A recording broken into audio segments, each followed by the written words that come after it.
Hi friends, ఎలా ఉన్నారు? Welcome to our channel Parvati Muchchat. Chinthakunta Anjaneya Swamy ఆలయంలో వింత ఆచారాన్ని పాటిస్తున్నారు. ఈ ఆలయం పబ్బేరు మండలం కేంద్రానికి 8 కిలోమీటర్ల దూరంలో ఉన్న పాతపల్లి గ్రామం సమీపంలో ఉంది. ఈ ఆలయానికి 300 ఏళ్ల చరిత్ర కూడా ఉంది. ఆంజనేయ స్వామిని ఎక్కడైనా తమలపాకులతో అలంకరణ చేసి వివిధ రకాల స్వీట్లతో నైవేద్యాన్ని సమర్పిస్తారు. కానీ ఈ చింతకుంట్ల ఆంజనేయ స్వామి వారికి మద్యం మాంసాన్ని నైవేద్యంగా ఉంచి భక్తులు మొక్కులు చెల్లిస్తారు. ఈ గుడి చుట్టూ చింత చెట్లు, ఓ నీటి కుంట ఉండేదని, అందువల్లే ఈ స్వామివారికి చింతలకుంట ఆంజనేయ స్వామి అనే పేరు వచ్చిందని స్థానికులు చెప్తున్నారు. ఎక్కడా లేని విధంగా ఈ ఆలయంలో పొట్టేలు, మేకలు, కోళ్లు బలిస్తారు. దీని వెనుక బలమైన కారణం ఉందని స్థల పురాణం ద్వారా తెలుస్తోంది. పూర్వం చింత చెట్లు భారీగా పెరిగి అడవిని తలపిచ్చేవట. అందులో రాక్షసులు సంచరిస్తూ ప్రజలను, వారి పశు సంపదను చంపి తినేవారట.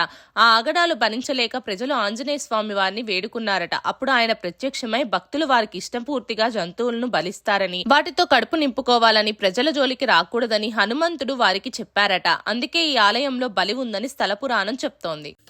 మా వీడియోస్ కనుక మీకు నచ్చినట్టయితే మా ఛానల్ని లైక్ చేయండి, షేర్ చేయండి, అలాగే సబ్స్క్రైబ్ చేసుకోవడం మాత్రం అస్సలు మర్చిపోకండి. మరిన్ని ఇలాంటి వీడియోస్ కోసం మా ఛానల్ని ఫాలో అవ్వండి.